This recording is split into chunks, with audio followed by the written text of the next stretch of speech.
I'm a child. Zura is crying so much. I cry about everything, like guys. Hi, Zazel! Hey, Tazura. And I'm Jermaine. And welcome back to yet another episode of Clarity's Hash Podcast. Wow.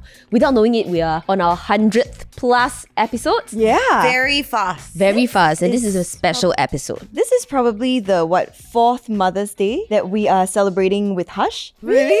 2020, right? Wow. Maybe the third Mother's third or Day. fourth. Wow. Okay, so this is a special episode dedicated to all mothers out there. Happy Mother's Day! Happy Mother's Day. How to say Happy Mother's Day in Malay? Selamat Hari Ibu. Oh. Selamat Hari Ibu. Selamat Hari Ibu in Korean. Apa tu? Oma ni. Oma sarang eh. Because we're celebrating Mother's Day, we thought of doing something a bit more closer to the heart. This is an episode that's a bit more reflective. So as we take you guys through this journey, we hope that you will also recount on your journey with your mother. Yes. And we know the word mother comes with a lot of weight, especially to us three daughters, right? We all feel very differently about it. Of course. People may have different mother figures. It may not be your blood mother. So as we go through this episode, think about who is like a mother to you and what that kind of love entails, right? Because they always say a mother's love is like the best love in the world. Do you also think that because there's that saying, people tend to have a lot of pressure on their mothers? Oh, yeah. Of course. And I feel like a lot of us, myself included, tend to forget that our mothers is also their first time being a mother. So of course, we got to give them some room to make mistakes. We can't say for ourselves that, when we become mothers, we will be 100% the perfect mother figure. Nobody can be that. So I think a bit of like love, patience come into play for this one. Can faster a bit, Anya, a little hazy to squish. Oh, cute. A little hazy. Aww. Okay, I try, but I think Jermaine will be first. Shit. A little Jermaine. A little Jeremy. I'm scared. So they always say, a mother's love knows no bounds. What does a mother's love mean to you, girls? Okay, for me, 3 words. Unwavering, unconditional, and sometimes unhinged. Right? Isn't that so accurate? Agree. Like for my mom, I know she's always there for me, my elder sister, and my younger brother. Like she's always trying to be that perfect figure for us. But sometimes, she has her own emotions. She has her own little tantrums. So that can come across as a little unhinged. But then, yeah, we give and take because all 3 of us children, we have our emotions as well. Mei Mei ah. Mei Mei is right. No longer me already. Unhinged lah, Mei Mei. Mei Mei is no longer me, it's Kira. Oh. I have been replaced. What are you now? Ying Shuang. Sad. I think a mother's love, I agree, right? It's unconditional. But I also do think that it's very nurturing. It's one that, it just wants the best for you, even though the execution may be kind of annoying sometimes. I know. But your mom just wants the best for you. Since you were born, whatever it was, food, your necessities, taking care of you, changing your diapers till this day, it's just the same love in a different form. Right. And I feel like to this point, I'm still like a baby girl in my mother's eye. Like she's still so afraid that I will do the wrong things, say the wrong things, and make the wrong decisions. But sometimes, I have to remind her that, Mom, I'm already 30, so please just let me do what I want to do. What about for you, Zura? What should a mother's love be to you? Any keywords? I think I'm here to be the devil, and I think scary. No. And I think I want to say that whatever a mother's love looks like to you, or whatever you think it should be in your mind, whether or not it's what you experience, at the end of the day, I feel like I wish people looked at it as more of a human to human relationship, Right. Because I think everybody has a different experience with the word mother. Everybody has a different journey with it as well. And not everybody has the textbook answer to it. You know what I Correct. mean? We have a textbook answer, but then whether or not that's experience is a different thing altogether. And I think because of that textbook answer or expectation of that word, a lot of people tend to feel that that's how they should have had it. But I think a lot of people actually, and we've had so many episodes in this as well, have very complicated relationships with their mother. And I think because of that as well, I don't necessarily like the expectation or the weight that comes with a certain title. I feel like at the end of the day, everybody's their own person. And you're not entitled to certain things just because you carry certain titles. No, absolutely. Just because you are mother doesn't mean that, like you said, all the other things come with it, right? Being a mother has its responsibilities. Correct. Has, accountability. And Mother's Day can be, like Azura said, a complicated day for those who don't have a good relationship with their mothers are not present, or they've lost their moms. Yeah, I think it can be a day where it's like Valentine's Day, right? If you don't have a partner, you're like, or if you're like on the rocks with your partner, your marriage is on the rocks, you're like, I don't really know how I feel about this day. I think Mother's Day, Father's Day is the same. Agree. There's this next question by our producer on the script that I have no answer to. So, Jamie, I don't know whether you have an answer to this. When was the first time you felt a mother's love? When was the first time I felt a mother's love? For me, I say there's no answer to this because I feel like ever since I've had memory or like I'm conscious of what I'm doing, I have already felt my mother's presence. So she's always been with me from when I was born, of course, all the way to now. So I can't really recall the first time I felt her love. Yeah, I agree. I think probably like my earliest core memory would be, and I didn't really understand it till much later, was that my mom actually gave up her career when my brother and I entered primary school to become a full-time caretaker. And I didn't realize how much of a sacrifice that is. Because you think about that now for us, right? We're like, wow, I don't know if I can make that sacrifice for my kids. I can't. Yeah, I exactly. can't. And it was, I'm pretty sure, I had something to do with that because every time she was at work, and last time her work used to end at 5, like she's an accountant, she just comes home on time, right? But I would call her incessantly using my house phone at like 4:55. I'll be like, Mommy, what time are you coming home? I miss you. Like, I love you. Can you come home faster? Things like that. Me too. Yeah. Every 10 minutes. Right. Oh, we were annoying kids, huh? Is it? But I think as a mother, it must be so sweet to receive such calls, But right? it's like, how to say, a heart pain, Yeah. Yeah. Then as I got older, I realized, wow, that was a big sacrifice and probably, the first instance of like major love. So how would you celebrate Mother's Day this year? Actually, do you plan? Yeah, I should. What? When is it? Actually, when is it? Actually, when is it? 21st Mid-May, May? no? Second Second Sunday of May. Right, okay. don't Second forget, Sunday of May. Don't Yep. forget. Usually Mother's Day entails flowers, a cake, and a dinner.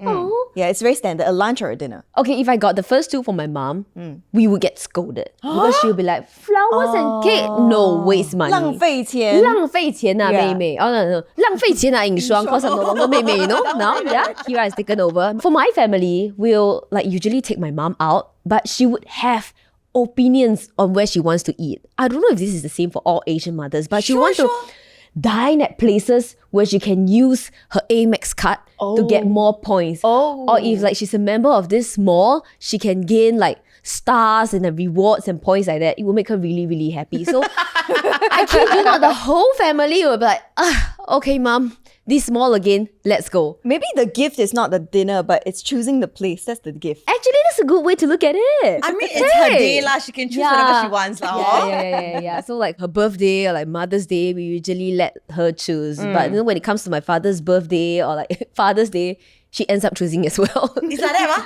Yeah, No, it's like that. Yeah, so I think Mother's Day's celebration doesn't have to be very, very complicated. Just a simple dinner or lunch like what Jeremy mentioned. Yeah. I think it'd be more than enough to make them happy and feel loved. Of course, they always say, like, same with Valentine's. Oh, every day is like Valentine's Day. You have to show love every day. Just as with your mom, you have to show gratitude every day. And some days are harder than others. But at the end of the day, they gave birth to you. All they've done for you over the years, you should thank them.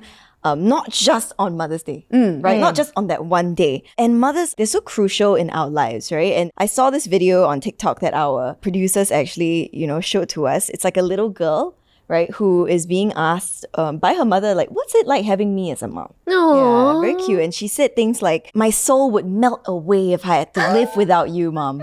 So cute. I think at the end of the day, right, like, you always hear people saying, like, no matter what age you are, you always look for your mom.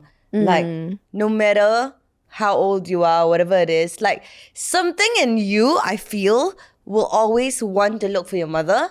And I also think that's why sometimes it overcomplicates the relationship. Because let's say in scenarios, right, where it's less ideal for you, where you grew up, maybe without the best of relationships with your mother, right? Because they're people at the end of the day, right? And I think that is why people tend to tolerate a lot more from the parents. Like, we know people who, let's say, are mistreated by their parents, who just had terrible childhood growing up, right? Or, their parents are just not great for them. But I think people tend to take a lot more to save that relationship as compared to if someone else did that to you, you would have cut it off a long time ago. Yeah, I think it's because it's blood. Like, same goes for like your siblings, same goes for, whoever's in your immediate family. You always give them a bit more of a leeway Of course. than someone who's a random stranger. And I find that even at the age of 30, I still crave for my mom's approval. And I know that it's not all the time I get it, because I think I've mentioned this before. I feel like her first reaction or her first instinct to all of my decisions is to question them or like reject it first. And there's no good reason why she would reject it. And that actually traumatizes me, like looking back. Like, I feel fear every time I'm trying to communicate my next step with her. Actually, you've mentioned this before in a previous episode that when you were growing up, because of these repeated incidences, you kind of didn't really want to open up to your mom anymore. Yes. So I think growing up, it really wasn't easy opening up to my mom. Up to the point, like, even when I made major decisions in my life, I would only tell her, like, inform her about it, not even ask her for her approval. But of course, deep down in my heart, I wish that I could have been like other mother-daughter pairs out there where they can communicate and just go through major life decisions together. Like, I would have loved it if we could have, for example, looked at my property together. But that would just have been a bit tough and troublesome. So I would rather have skipped it. You know what I mean? Yeah. I think sometimes it's also about protecting your own, your own energy and My own sanity. Yes, your own sanity. Yes. Because moms, they nag, right? All the time. Especially Asian moms, they nag, they're always like questioning what you wear, they're questioning, where you go, like how late you come home, no matter how old you are, right? It's a standard. And of course, as you grow older, after you move out, after you have kids, I find that the relationship with moms actually improve. I agree. Yeah. Actually, some space apart is good. It's good. Is it easy for you to open up to your mom now, Jeremy? The thing is that my mom and I, we don't really have very deep conversations. Me and my dad have deeper conversations at the moment because we talk about work and things like that. But me and my mom, I think it's mostly just about what's going on in life. I'm keeping her updated. Because I don't really tell my dad that, right? I don't really like, oh yeah, I'm going to Bali this weekend. Like, I don't tell my dad things like that. But my mom is there for those things, right? She's there for and she loves doing this, right? I feel like it's her way of showing me love. She will watch a lot of live streams. She loves shopping on live streams. Still, Yeah, she's still doing it. this for years, guys. Every time I go home for lunch, she's on a live stream trying to buy something. I don't know. So she'll buy clothes on live streams, right? And then the next week she'll be like, girl, this one too small for me. You wear lah. Then it's like 5 different bralettes. I'm like, really? Like, you bought 5 of them too small for you? I was like, is it really for me? And it's happened so many times that I'm just convinced that she buys them for me, but she like paise to say or something. My mom does the exact same thing. She buys from Shopee. You know, Shopee, yeah? And then she goes like, oh, this one is too small for me. Maybe you take it. So cute, right? Honestly, they're the cutest lah. So they have their ways of showing love. Yeah, And for sure. you don't need to, don't compare your relationship with your mom to anyone else, right? You don't need to like, if you see, that mother and daughter, they're like best friends, BFFs, they go do this together, that Hey, but I'm together. damn envious. I know. I have a friend. She's so close to her mother that like they planned her 21st birthday party together. It was this incredible party at Sentosa. We went and like her mom was like a friend. We were like sitting on the flamingo float together, like just having fun together. And I always see them on each other's stories. They go out shopping, they do their hair together. That's so cool, right? Is that the kind of mom you want to be? Yes. What about you, Zura? What kind of mom would you want to be? If you do become a mom. I think one that... I think I know. Okay. I think Zura will want to like party with the children. But, clubbing. I mean, after I the show up. fella's gonna do it anyway, right? Might as well with me, the other people, right? I knew it. I will also take your kids partying, by the way. Okay. Okay. Go. Better with me, what? Yeah. The other people know? Okay lah. I will stay at home and I'll pick you guys up at 3 a.m. Hey, wonderful. I think I would, hope that I can be a safe space for my children. Right? And I know it's very difficult. Like, imagine, I give you a scenario. Your 15-year-old daughter comes up to you and says, Mom, I'm pregnant. I want to keep the baby because I love this boy that I'm with. How to be a safe space? Tough, right? See, you all think being a mom is easier until this kind of shit happens. Honestly, it's going to be so tough for me to give an answer to my daughter To if this be happens. the best friend, to be the, To not like blame her first, to be a friend to her.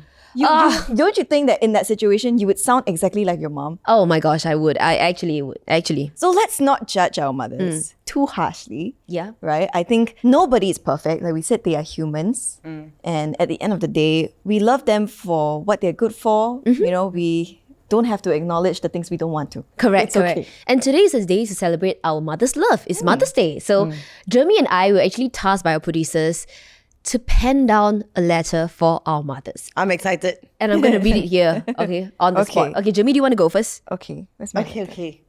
Okay. ASMR. Auntie Jo. Okay. I will send this to my mom, like me reading it, because I could never see it to her face, but... Okay. We send her? Okay. My dearest Mimi. That's what I call her. Mimi. As Mother's Day approaches, I find myself reflecting on the countless ways that you've shaped my life with your love and sacrifice. Words could never fully capture the depth of how thankful I am, but let me just try to express a fraction of it. When I was 7, you made the decision to leave behind your career and become our full-time caretaker, which is a sacrifice that I'll never fully comprehend, but will forever be grateful for. When I was 10, I remember you would ferry me to and from school every single day, and the highlight of my afternoons was seeing you wait for me in the car with a fresh Tupperware of delicious fried noodles, which is such a simple gesture, but it has become a core memory for me. And as I devoured those noodles on the way home, I would share every detail of my day with you, knowing that you were always there to listen with open arms and a loving heart. Now, when I was 15, I must admit that I wasn't the easiest daughter to deal with. And I look back now with a lot of regret in my heart, knowing that I caused you a lot of unnecessary worry and stress. And I want to take this opportunity to apologize to you, because I never did, from the bottom of my heart, for any pain that I caused you during that time. I think you deserve nothing but love and respect. And there were some moments that I could not provide that to you. When I was 22, life became busier and our time together grew shorter. But you were always a constant presence and there to lend a helping hand when I need it the most. Now at 28, I am who I am because of you, because of your love, your strength, your resilience, and I'm forever grateful for the lessons that you have imparted to me. You are truly the heart and soul of our family, and I am endlessly blessed to call you my mom. With love, your girl. Okay. That's so sweet. She started tearing up from the second paragraph, babe. The part with the Tupperware and fried noodles, yeah, she started tearing up. Correct. That one got bangs and white glasses. Huh? Yeah, like this. In my Chongqing uniform. Mommy, you know what happened in school today? Oh. I'll give this to my mom, this letter. Will you? Yeah, I will. Well, okay. I wouldn't Easy. give this letter to my mother. Why? Can we send her the video? Let me hear it. I actually addressed this in the opening of my letter. Dear Mama, hi. I don't know if what I'm saying now will even get through to you because I know you support all of my works except Harsh Podcast, simply because you don't understand English. But perhaps this gives me courage to verbalize what's really on my mind, knowing there's a chance you might not hear it. First of all, happy Mother's Day. I remember as a little girl, you were who I wanted to be with all the time. I wouldn't let you go, even if you had to leave for work. You coaxed me to sleep, and by the time I woke up from the nap, you were gone. And I would bawl my eyes out. I've been so dependent on you. And in all my years of growing up, We've gone through so many challenges and obstacles. I remember being such a tough kid to handle when I was undergoing puberty, and all I wanted to do was to impress my friends and be that cool girl who hangs out until late. You would scold me and say things like, I only treat this house as a hotel. Is that very familiar? Yes. All Asian mothers do that, right? Where I come back to sleep and leave the next morning. Our relationship took a turn for the worse because we really could not understand each other. And this has always been a huge regret in my heart. I wished I handled situations better. Now, I've just turned 30 and just got a place of my own. As a little girl, I would never have imagined there would come a point in time when I'm only seeing you once a weekend instead of every day. It still pains me to say this, but I would never have thought that this space and time apart would actually be good for us. To be very honest, I have a lot of feelings when it comes to you. Compassion, resentment, patience, helplessness, support, and above everything else, love. I guess what they say is true. It's always a work in progress. I wished you understood me more. I know you also wish I understood you more. But this will always be an ongoing journey because in this lifetime, we will always be mother and daughter.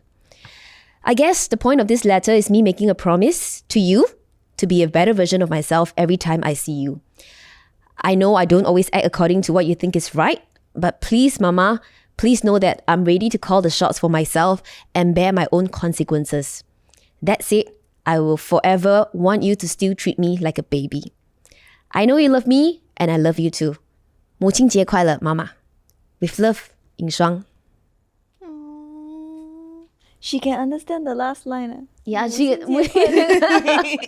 probably like go back and like reread this, but I've never sent her a single Harsh podcast episode. Would you like translate this to Chinese and just like slip it under her door? And Nah. I think it would mean a lot I'm to too her. awkward for that. I'm too Guys, awkward for that. everybody is staring. No, really? No. You guys should all write letters to your mom. Honestly, like even if it's not to give her, the process of writing that letter brought back a lot of memories that I had completely forgotten about. It's very easy to forget how much someone has done for you in your life. Right. Until you really sit down and think about it. I feel like if our producers didn't give us this task, I would never have done this. No. So Yeah. thank you. Thank you. Thank you, guys. Now that you've done it, would you do it again at some point in your life? Like on your own accord? Probably not. Yeah, Yeah. it's a little hard for me to be honest. Probably not. But if she sees this episode, then yeah. You know, if not, that's okay. We'll make sure she sees it. We'll subtitle it in Mandarin. Subtitle it. Who can speak Mandarin? Contact us and tell us.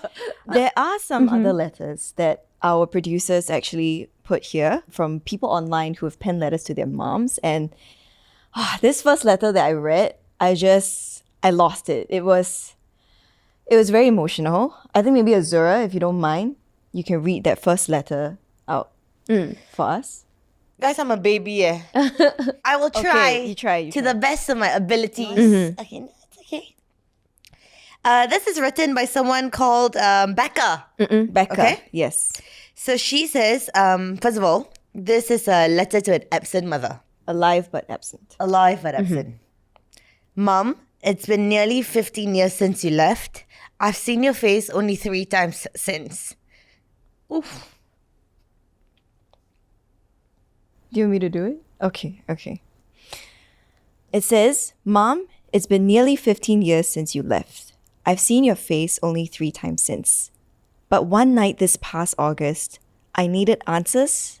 I needed you.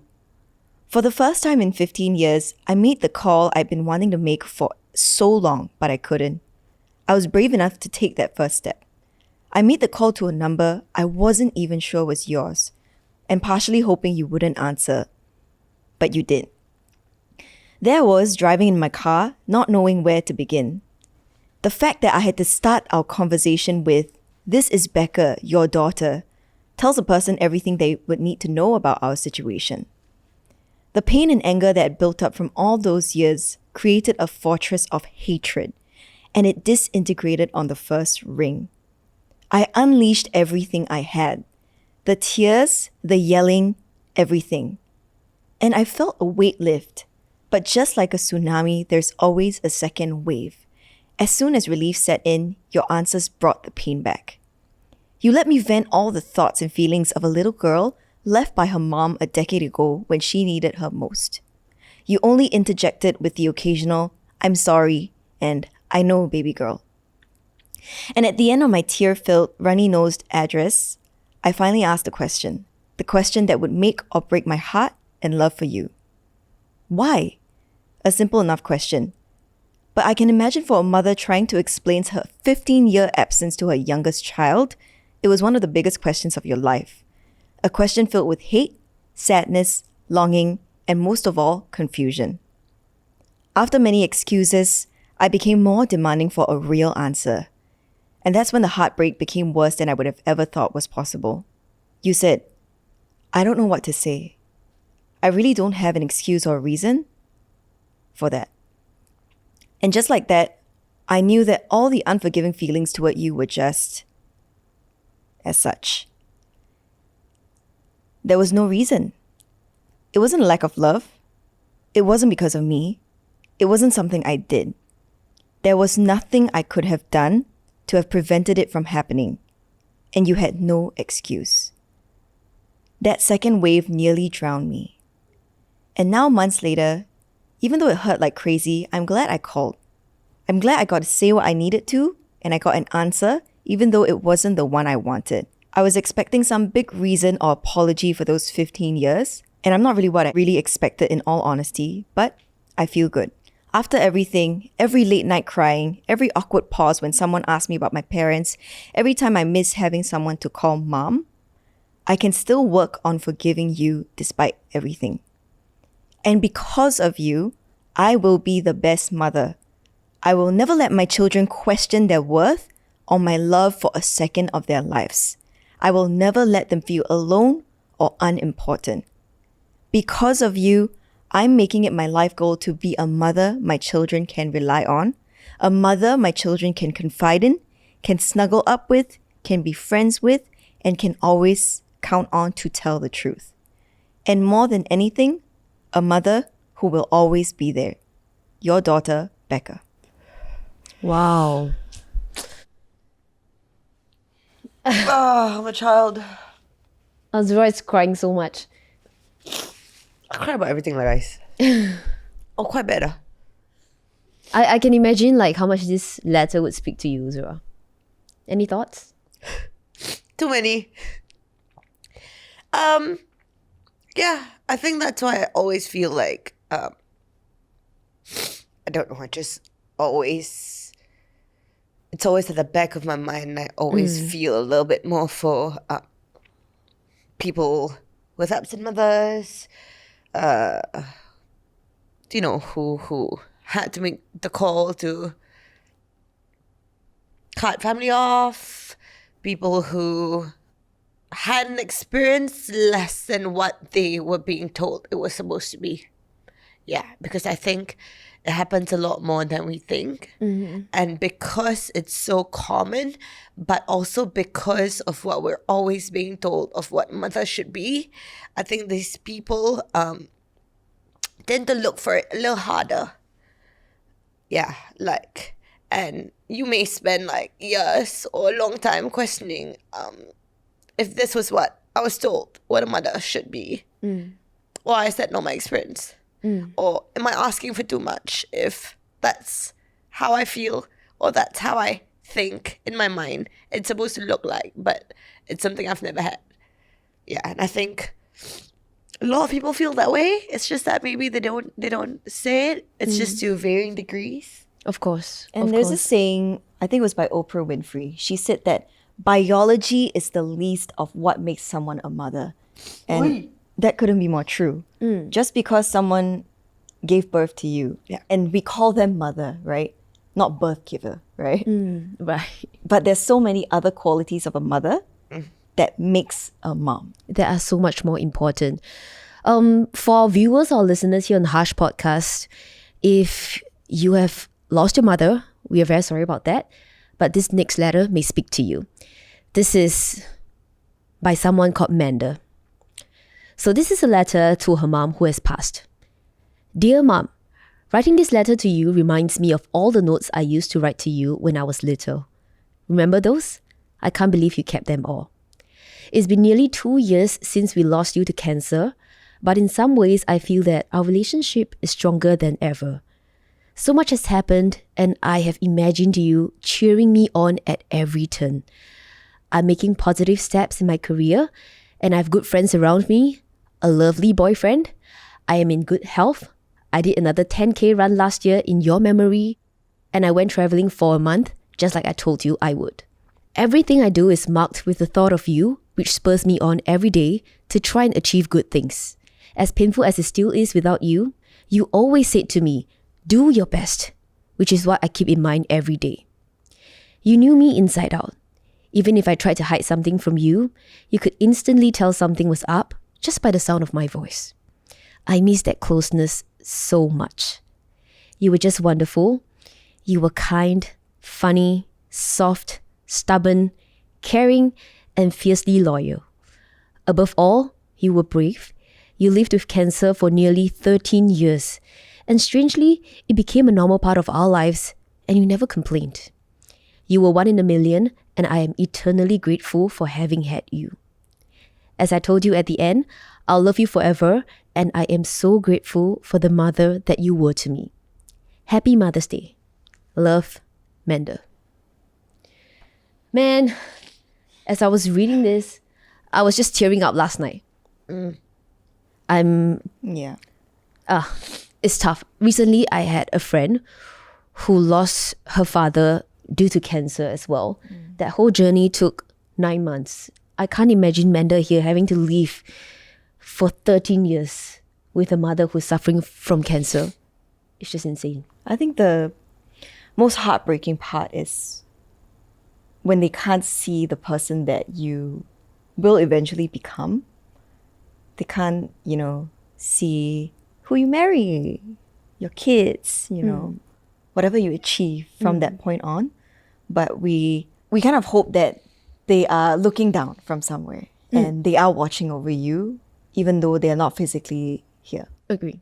And in a lot of these cases, right, absent mothers or mothers who are no longer around anymore, I think we find solace in other mother figures. Correct. There are so many mothers on this earth, and I just think in general, a lot of women are very nurturing, whether they have kids or not. Yeah, do you remember Sue Lee we had on a few episodes ago?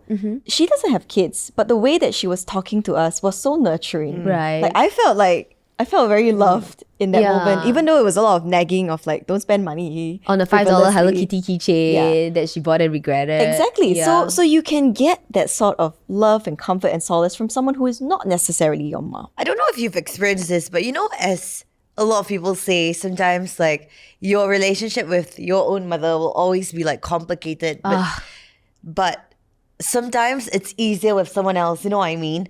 And I've seen this many times where like I know people who have very complicated relationships with their mothers, and I know these stories, but the mothers and I get along really, really well. And it's it's always like that, right? Like for some reason, When it's your own blood, There's just more stress on you. correct. It's like sometimes, you see your mothers talk to your friends or, the way they treat their friends. Oh my God. Yeah, no. When I see my mom like talk to, like my god sister, for example, right? I love them both to death, but it's like, how come they can have the conversations like not like me and my mom? Every time I tell my mom something, I get nagged at. Right. Yeah. No, so I've considered this question. I'm thinking from the point of view of my mom. What was she thinking?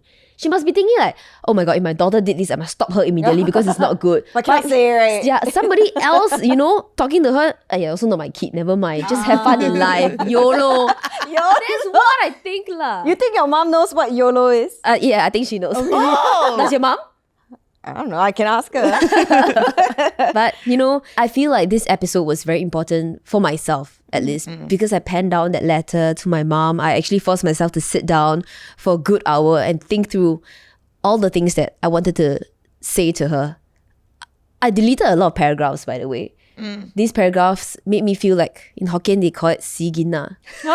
like a damn child who is so like unappreciative of my mom. I mean, my mom and I, we have our tough times, but I promise I love her a lot. whatever, relationship you have with your mom, whether or not it's complicated, it's good, it's bad, just take this time to honor their memory, right? And take this time to think it through. You can pen it down in a letter. It can be just for you. You don't have to necessarily Right. give it to them. But we promise you it'll be a time of reflection, and it's always good for that. And I think this Mother's Day, we also want to ensure or, just mention whether you've got an absent mom, whether you've lost your mom, whether you have been yearning to be a mom and it hasn't happened, whether you've lost a child yourself, whether you never want to be a mother for a day in your life, whatever it is. You're a fur parent. Yes, maybe you're a fur parent. Yeah. I think we honor you today and we remember you today. And whoever feels like a mother to you or whoever you feel like a mother to, you deserve to celebrate. Yeah. Happy Mother's Day. Happy Mother's Yeah. Day, you guys. Please feel free to share this episode with your friends or your family or your mothers. You can also find us on Instagram at itsclarity.co. That's right. You can listen to us on Spotify, Me Listen, Apple Podcasts. I think that's a better way to listen to this episode because if you watch us on YouTube, you'll just see me crying nonstop. I was just gonna say, please watch us on YouTube so you can see Azura's beautiful face even when she cries. No lah, so ugly lah. Let's use that as the thumbnail. Yeah, her mucus was almost in her mouth, Like, I literally know, I saw Azura. that. You guys gotta watch it, okay? We love you, moms. Happy Mother's Day. Happy Mother's Day. Yay! Wow, 80, oh my god. Season 480 leh. So overall it's like 100 plus already. My goodness. Wow leh. Mom, this is for you, episode 80. Ayo. 世上只有妈妈。好会走音 I 完 don't know 了。 what's the second line. 有妈的孩子像个宝。 I saw this episode, I panicked.